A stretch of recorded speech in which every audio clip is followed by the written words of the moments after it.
Hello and welcome to the channel.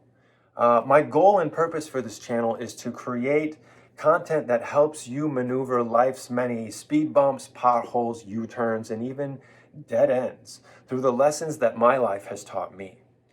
Among other things, they include 30 plus years of constant anxiety that kept me from being able to speak fluently for more than 2 sentences, multiple battles with depression, divorce, financial ruin, and just your average complete and utter humiliation every time I went to open my mouth and talk. This is the story of how my subconscious mind ran my life. Doesn't that sound like fun? Let's get started. As far back as I can remember, I had a stutter that disabled me from meeting new people, speaking on the phone, or even making videos like this. I never raised my hand in school. I dreaded being called on by my teachers. I was visibly allergic to public speaking. And other than that, my most dreaded activity was the let's go around the room and introduce ourselves exercise that would send my heart racing out the door like the room was on fire and my hands sweating like they were about to be interrogated for first-degree murder. I know it sounds like it, but I'm not exaggerating. That is how I legitimately felt. My worst grade in high school came in a social studies class where a 10-minute presentation in front of the class on a topic of my choice accounted for a large percentage of my grade, and I waited until the morning of the presentation to put a note in my teacher's mailbox about my problem. Sweating bullets, I still went to that class not knowing what to expect and not being at all prepared for my presentation. Well, luckily, I didn't have to give it. And after that class, my teacher discussed some other options with me, and we decided that I would record the presentation. That way I'd be able to stop and start as much as I needed. Well, it was a disaster anyway. And I literally had to stop and start during every single sentence. I never even listened to it back. It was that embarrassing. It was a nightmare, and I know my teacher wasn't amused at how I handled the situation because he waited until the day of the final exam to give me my grade on the presentation. A D, which was probably generous on his part. And coincidentally, through my summer job as a caddy at the time, I was up for a scholarship that fell through because I got my one and only C in his class. Oh, but my problems were just getting started. Fast forward to my second job out of college, and I'll never forget a conference call with my boss, the head of research and development, and the government overseeing our grant on the other end of the phone. In the middle of my call, my boss had to leave on other business, and it was up to me. Well, I ended up being so nervous, I was tripping over every third word out of my mouth, and I'm sure the people on the other end of the phone were wondering what in the world was going on. It probably sounded like the signal was cutting in and out on the phone call. I wanted to crawl out of my skin and under the nearest rock. "How'd it go?" he asked. "Good," I answered, literally dying on the inside. So, needless to say, I did everything under the sun to try and figure out how to fix my speech. Something that everyone else could seemingly do with ease and probably took for granted. Have you ever thought about being grateful for your ability to speak? I probably would have been better off learning sign language, but I was stuck somewhere in between being able to speak, but not really. So I tried everything: speech therapy, psychiatrists, psychologists, pharmaceuticals, alternative medicine. I even tried hypnotherapy. Nothing worked. Sure, there were brief times of improvement, but it always came back and sometimes worse than before. Why was this happening? And furthermore, was it even something that I could fix? Well, one thing I noticed along the way was that it wasn't a mechanical problem. Whenever I would sing, don't worry, I never stuttered. And I even sang on stage for a little while I volunteered at a local church.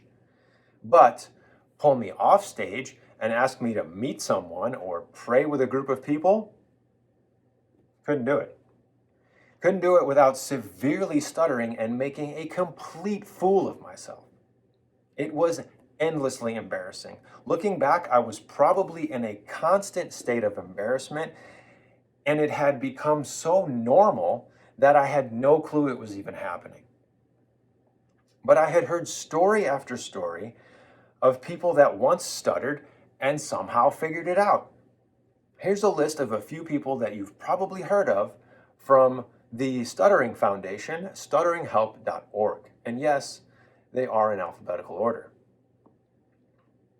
Emily Blunt, Wayne Brady, Steve Harvey, Samuel L. Jackson, who I'm pretty sure has been in every movie ever made, James Earl Jones, the original Darth Vader, Harvey Keitel, Nicole Kidman, B.B. King, Kendrick Lamar, Marilyn Monroe, Elvis Presley, Charlie Sheen, Ed Sheeran, and Bruce, Die Hard is a Christmas movie, Willis. It'll go away, I was told. Well, I was into my 30s, and it wasn't going away. So, after doing everything I was told to do growing up to be happy, going to school, getting good grades, at least in classes that didn't involve presentations, getting married, getting a degree, getting a job. Then I spent the next 7 years hating every second of my life and realizing it more and more.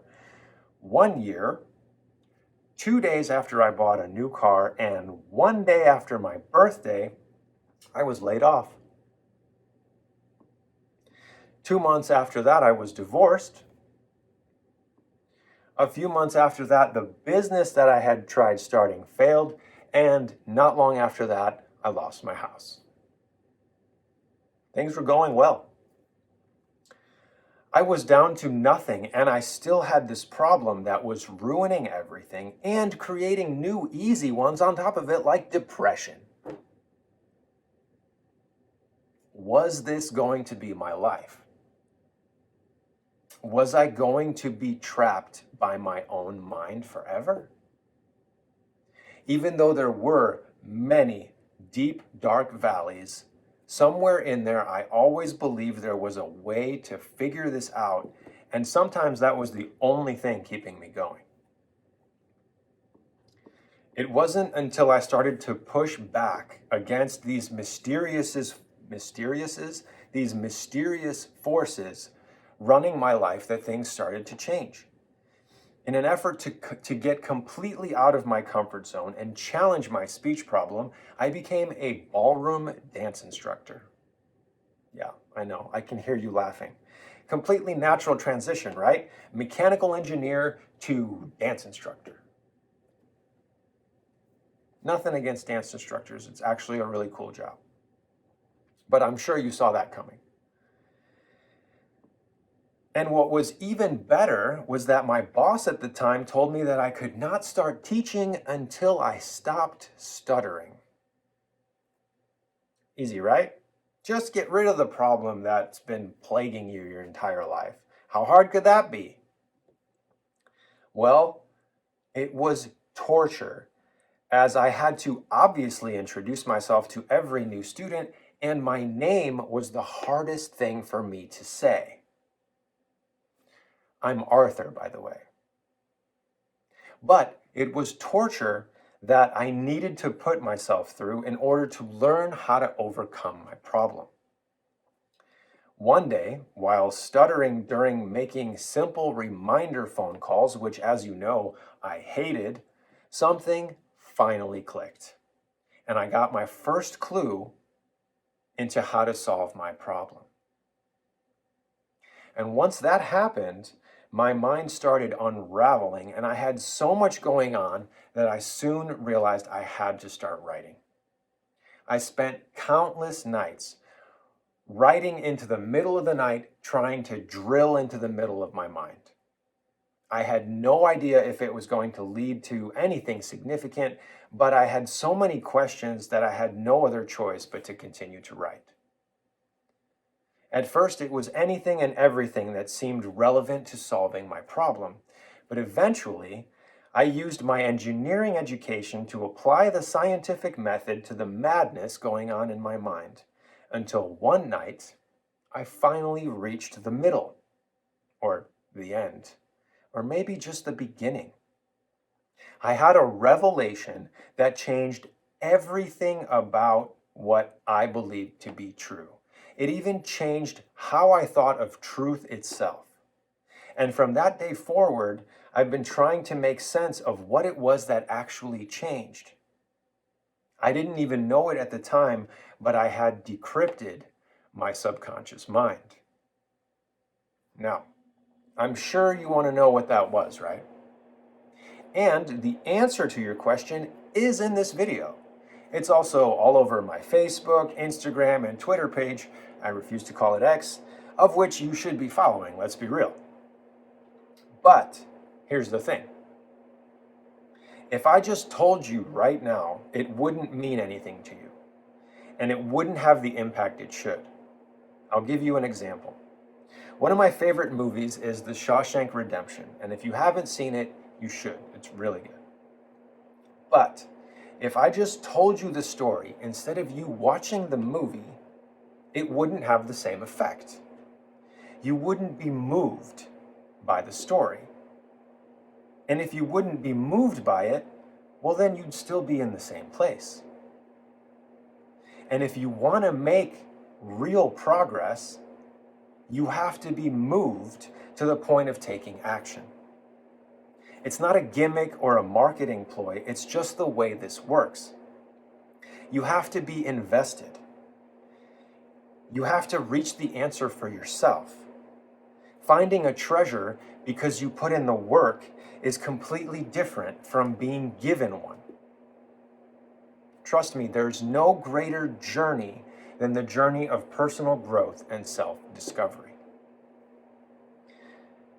And since then, I've been helping the people in my life and working on a way to help you further your growth and anyone else interested in overcoming their personal obstacles. You see, the things that repeatedly come up for you, the habits you can't seem to break, the relationships that keep having the same problems, the addictions you can't seem to shake, the conflicts you avoid, the confidence you lack, the presence you can't seem to understand, are all rooted in your subconscious mind. And until you start making new, uncomfortable, unfamiliar decisions, nothing is going to change. Have you ever heard the term garbage in equals garbage out? Well, if you haven't spent much time around programmers, you probably haven't, but they use it as a phrase to say bad code leads to bad results. Well, the same is true of your mind. If you let yourself have garbage thoughts, don't be surprised by garbage results. But I have good news for you. Change is nowhere near as difficult and uncomfortable as it seems to be. Your compliance to that idea is what's making it more difficult. And as soon as you start making the right choices, as soon as you take that first step, every subsequent step becomes easier and that discomfort loses its power over you. All you have to do is develop the right mental muscles. So you see, even though we all have our own encryption of problems, the fundamental steps needed to solve them are the same. And they are all principles that I try to teach on this channel. The only thing I need to know is your unique combination of problems, and we can begin to unravel them.